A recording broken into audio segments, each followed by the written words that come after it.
Hi everyone, my name is Heron, and today I'm going to be painting a beautiful rainbow glass banana. At the same time, I'm going to be talking about a very personal story. And while I wanted to keep it thematic and sort of joyful and positive, I knew deep down that there's only one story I want to tell for this one, and that is the story of my first gay relationship, which is very sad and very difficult, but very meaningful at the same time. And I think that sometimes during Pride Month, we need to center these sad stories every now and then too. But I hope you enjoy it and follow along, or at least enjoy the painting process. All right, let's get to it. I had only been dating my then boyfriend for about 4 months at the time, but we felt, both of us from the start, that it was something special. All of our married friends used to say, "That's how I was with my spouse when we first met." I was infatuated. He had a beautiful soul which radiated joy, and that joy was infectious to everyone around him. I could be having the worst day, and I'd come by his place, and he would greet me at the door, and he would shout, "Do you like garlic bread? Let's make some right now." And then halfway through making garlic bread, he would pull out a ukulele and start serenading me, and my tired, cranky heart would just melt. So I would laugh, and he would laugh, never really understanding what the laugh was for, but always eager to join in. I think that's why he was so good at his job. He was a K through 12 general music teacher, and his chaotic, positive energy was perfect for capturing the attention of the little ones. Every time he showed up at a school performance, a flock of little girls ran up screaming, "Mr. H is here!" He called them his fan club. Sometimes they would show up to school performances just to support him without knowing any of the other students performing. This day was no exception.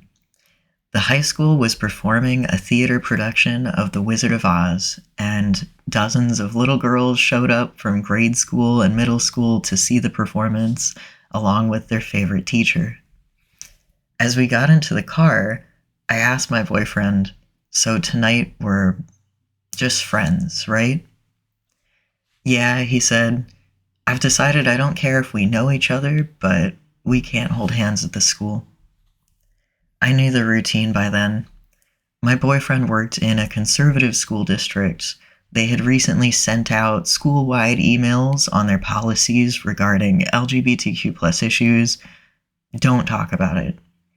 One of his fellow teachers was fired not long ago because she brought her partner to an event and they sat next to each other.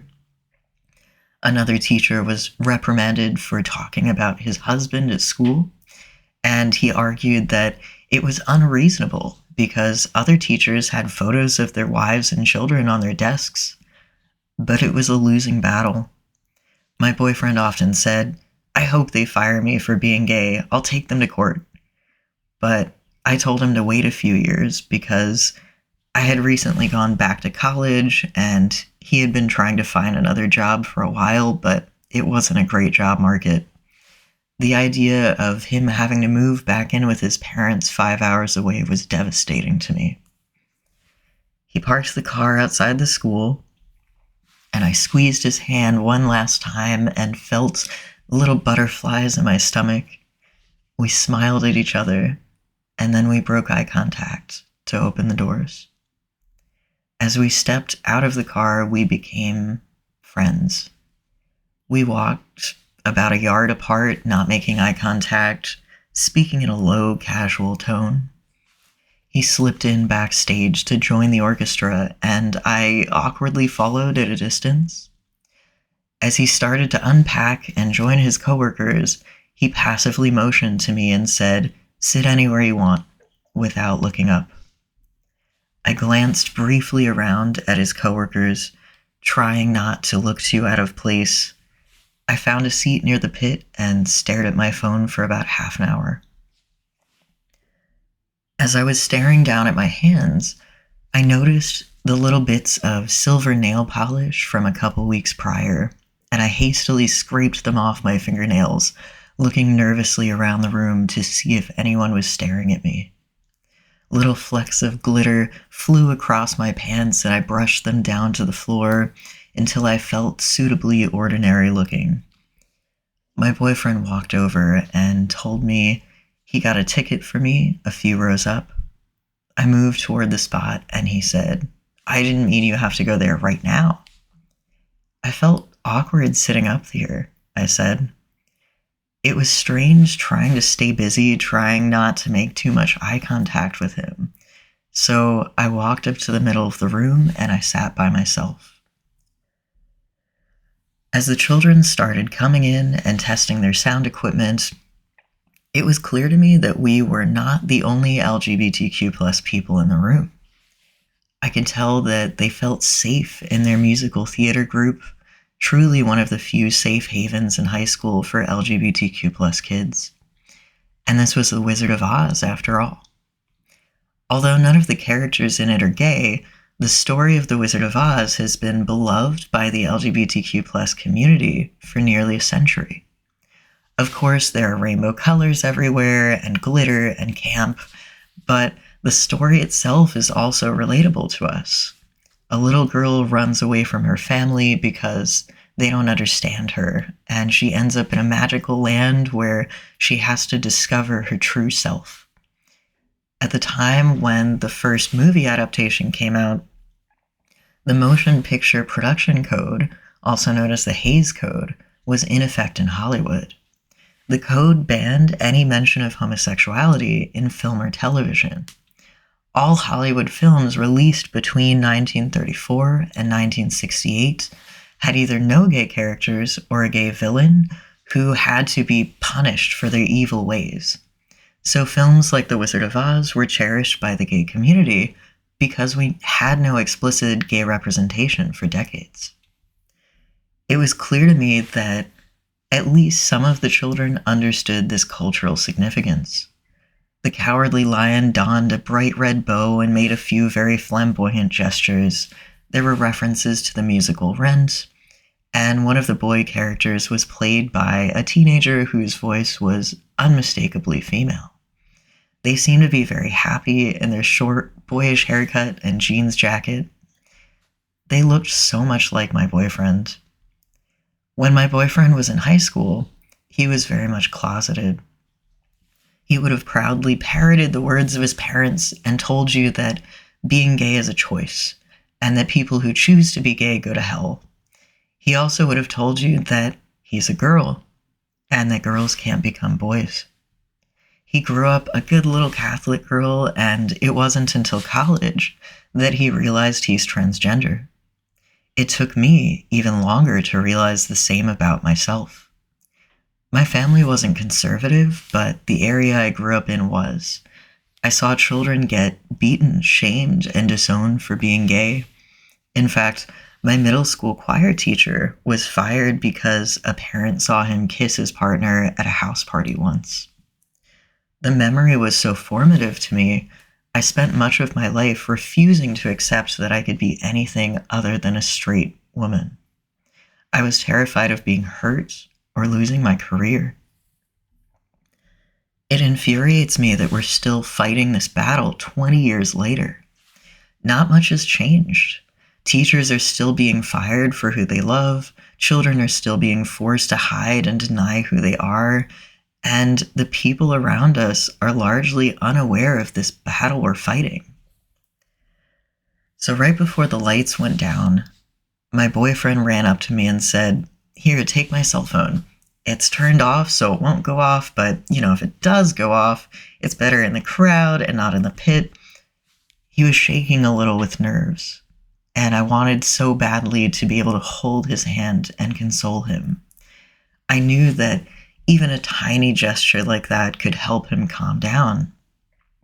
But there were people all around us, so I took his phone and said, "It's okay. You're going to do great." He smiled and sprinted back down to the pit.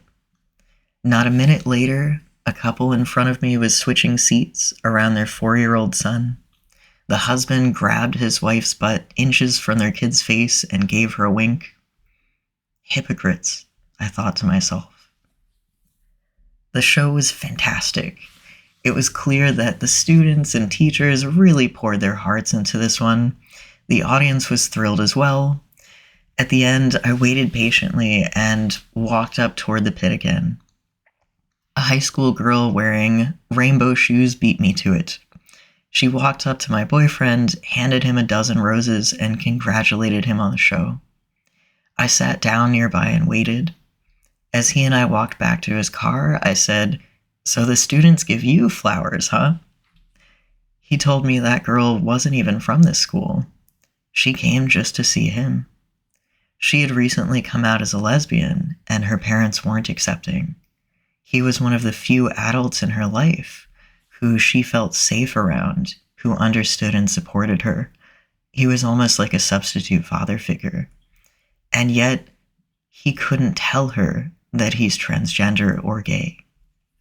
She had her suspicions, but when she asked him during class if he had a boyfriend, he was required to say, "I can't talk about that." We went out for drinks with some of the other teachers after the play.